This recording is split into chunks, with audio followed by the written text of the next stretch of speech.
सद्गुरु भगवान श्री सूत जी ने सौनक ऋषि को कहा कि आज नारद जी ने संकल्प लिया अपने पितरों की शांति के लिए, जब तक ब्रह्मा जी प्रसन्न और स्वस्थ नहीं हो जाएंगे तब तक मैं अन्न ग्रास नहीं लूंगा और किसी के भी घर चौखट पर पैर नहीं रखूंगा, चाहे मुझे तीनों लोक 14 भवन जाना पड़े, पर मैं ब्रह्मा जी अपने पिता की शांति खोज के लाऊंगा। यह है पितृभक्ति। सारी दुनिया में जहां चाहा कहां कहां जाना पड़े, पर माता पिता की खुशी के लिए हमें काम करना चाहिए। उनकी खुशी क्या है वो हमें पूरी तरह जाननी चाहिए।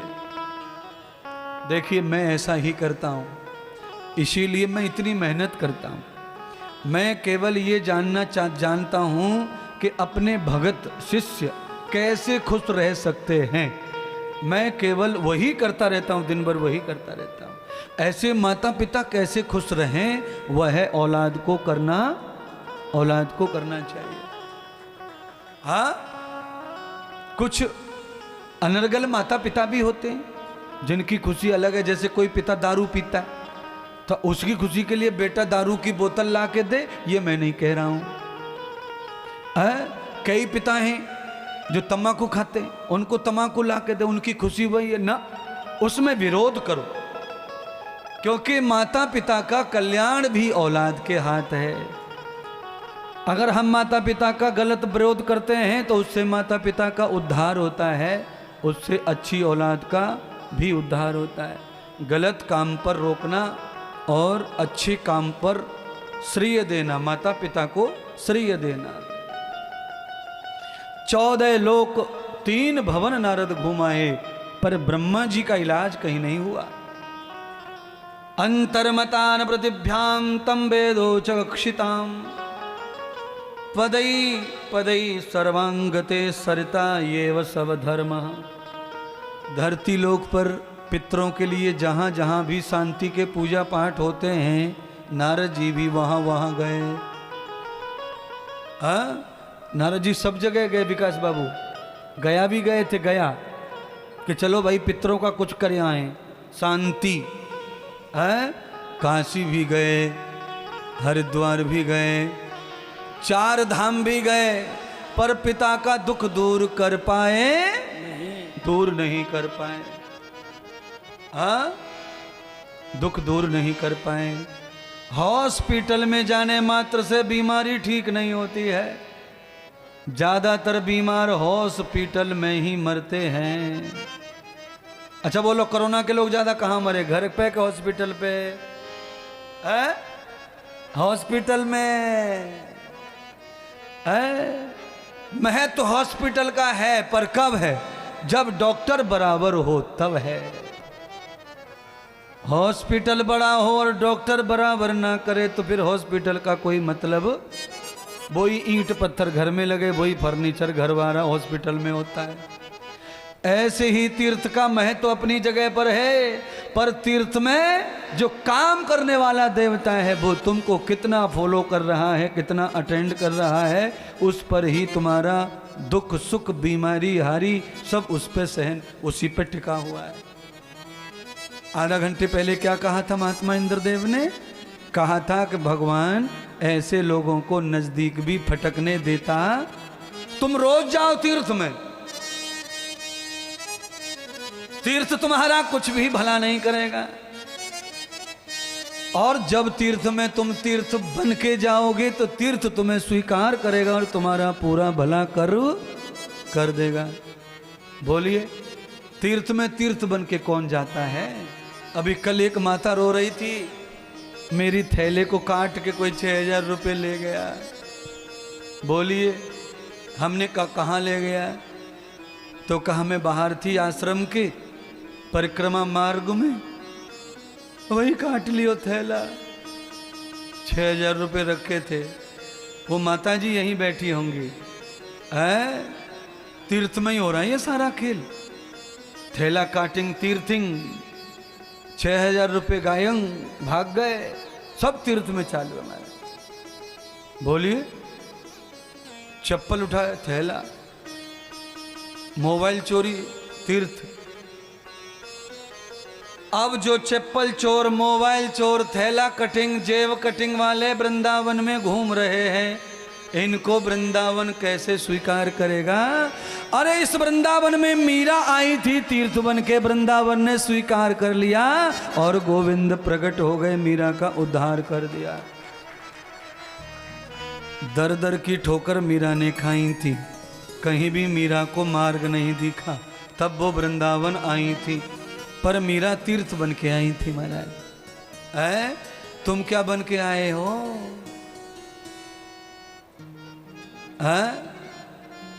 क्या बन के आए? पता नहीं क्या बन के आए।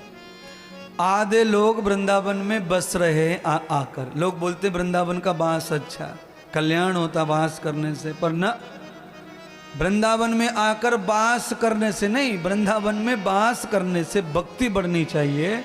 अगर आपकी भक्ति नहीं बढ़ रही है, आप सादा सिंपल नहीं हो पा रहे हैं, तो वृंदावन का वास फिर आपके किसी काम का नहीं है वाला।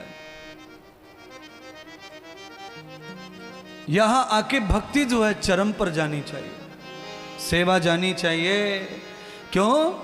भक्ति माता यहां सेवा नहीं, मुक्ति यहां सेवा करती हैं। जिनको भी मुक्ति चाहिए वो सेवा करो,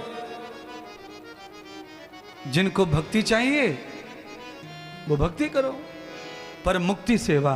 क्योंकि यहां वृंदावन में मुक्ति माता सेवा पे लगी हुई है, भक्ति माता की। मुक्ति वृंदावन में सेवा से मिलेगी, सेवा करिए। रोज कमाते हैं अपन, जिंदगी भर कमाया है, कमाते ही रहेंगे। अरे 10, 15, 20 हजार खर्च करो, इस बहाने आए हैं वृंदावन, जितनी बार आए उतनी बार सेवा करो।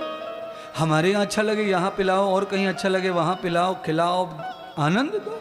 अच्छा चलो हमें मत दो, अपने आप ही सामान लेके खड़े हो जाओ, खिलाते रहो, पिलाते रहो, शरबत बना लो, लाओ पिलाओ, ठंडाई बनाओ पिलाओ। आज मुझे बड़ा अच्छा लगा, दूध बांटा तो कैसा दूध था? बर्फ डाल के, बर्फ डाल के दूध। मुझे बड़ा मन खुश हो गया महाराज। गर्मी है, तेज गर्मी है, थोड़ा उबला हुआ दूध जरा भाता नहीं है, बर्फ वाला दूध अंदर उतरता है तो आ हा बड़ी ठंड सी पहुंचा देता है। आप चाहे क्षण की ही सुख किसी को दे रहे हैं, पर थोड़े से क्षणिक सुख से भी आपको आशीर्वाद प्राप्त होता है। जितना हो सके आप सुखदाता बने रहिए, किसी को दुख मत पहुंचाइए, अपने स्वार्थ के लिए दुख मत करिए किसी को, कोई षड्यंत्र मत करिए अपने स्वार्थ को सिद्ध करने के लिए। अपना काम नहीं बनता, अपना स्वार्थ पूरा नहीं होता तो अपन इनको बुरा बोलो, इनको झगड़ा करो, इनकी बदनामी करो, ये बिल्कुल ठीक नहीं है। ऐसे लोगों से सख्त नफरत करते हैं भगवान, सब स्वार्थ भूलकर। देखिए हम किसी को अच्छा नहीं कर सकते, पर हम तो अच्छे हो सकते हैं ना भाई। हम किसी को सुधार नहीं सकते, हम सुधर जाओ। तुम्हारे सामने कोई बेकार बात करने वाला आता है तो क्या हमारे सामने लोग नहीं आते? बुरी बात करने वाले हमारे सामने भी बहुत आते हैं। पर जैसे ही कोई बुरी बात करने वाला आता है, हम पहले ही हो जाते। ऐसे ही सुनता हूं मैं सबकी, कितने आते हैं एड़े बावड़े पागल, जिनको कौन आता है, देखते पहचान लेता हूं, यूं हो जाता हूं। ये कोई चालाकी नहीं है। गोस्वामी तुलसीदास रामायण के 3 पन्ने पर लिखते हैं, पूजा पाठ करने से पहले साधु संत महात्मा पितृ गुरुजनों को प्रणाम करो, पर दुश्मन को भी प्रणाम करो, कहीं वो तुम्हारी पूजा में विघ्न ना डाल दे। दुश्मन को भी, चोर उचक्कों को भी प्रणाम कर लो। गोस्वामी जी ऐसा कहते हैं रामायण में, पढ़ लेना रामायण को।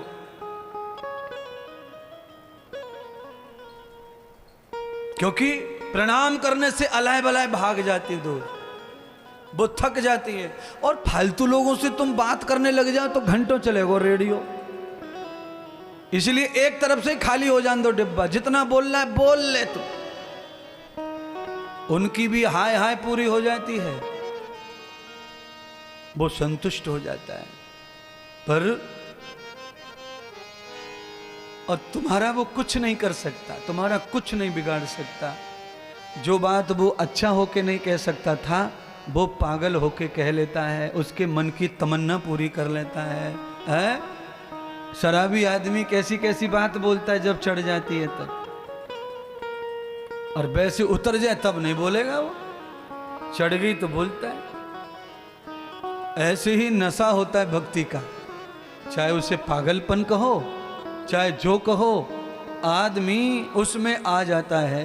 तो कभी कभी नेगेटिव होकर कहता है तो वो लोगों को अच्छा नहीं लगता, पागल टाइप होकर के बड़बड़ बड़बड़ बड़बड़ बड़ करते रहे अपनी मनपसंद, पर उसकी आग को बुझ जान दो, बोल के शांत हो जाती है आग, मन हल्का हो जाता है। नारद जी ने सर्वत्र भ्रमण करके वृंदावन आकर भक्ति का दर्शन किया, देखा वृंदावन में भक्ति बड़ी दुखी है। तो नारद जी ने सबसे पहले भक्ति के खुशी के काम किए। लौट के नारद जी केदारनाथ बद्रीनाथ चले गए, और मार्ग में श्री सनत कुमारों की भेंट हुई। तब सनत कुमारों ने नारद जी को अतिथि सत्कार देते हुए कहा कि अहम व्यासांत कृतम भूय वयम दुखो निवारणम, आपके संपूर्ण दुखों का निवारण हम कर देंगे। कैसे करोगे? तो कहा यम भागवतम श्रोताम, नारद जी आप भागवत के श्रोता बन जाइए। नारद जी विद्वान थे ना, तो इसलिए उनको किसी पर विश्वास नहीं था, पर नारद जी सनत कुमारों पर भरोसा करते थे, क्योंकि वो ब्रह्मचारी थे, कौमार्य थे, उन पर भरोसा किया। बैठे भागवत का अनुष्ठान हाथ में लिया, भागवत सुनते सुनते आत्मदेव ब्राह्मण धुंधकारी की कथा सुनी। प्रेत योनि में धुंधकारी चला गया, तो श्रीमद् भागवत कथा से ही गौकर्ण महाराज ने उसका उद्धार किया। तब ही नारद जी प्रसन्न हो गए भागवत सुन के। यद प्रेत मुक्तम भागवत सखी नाम, सनत कुमार कहते हैं ये स्वयं साक्षात हरि है, कृष्ण है ये भागवत। इनको जो श्रवण करता है उनकी प्रेत से पितृ से मुक्ति हो जाती है। प्रेत तो हम स्वयं ही होते हैं, जब हम संसार में झूठे प्रपंच में भटकते हैं तो हम प्रेत कहलाते हैं, और जब हम दुनिया से विदा हो जाते हैं तो हम पितृ हो जाते हैं। पर दोनों का ही कल्याण भागवत में है।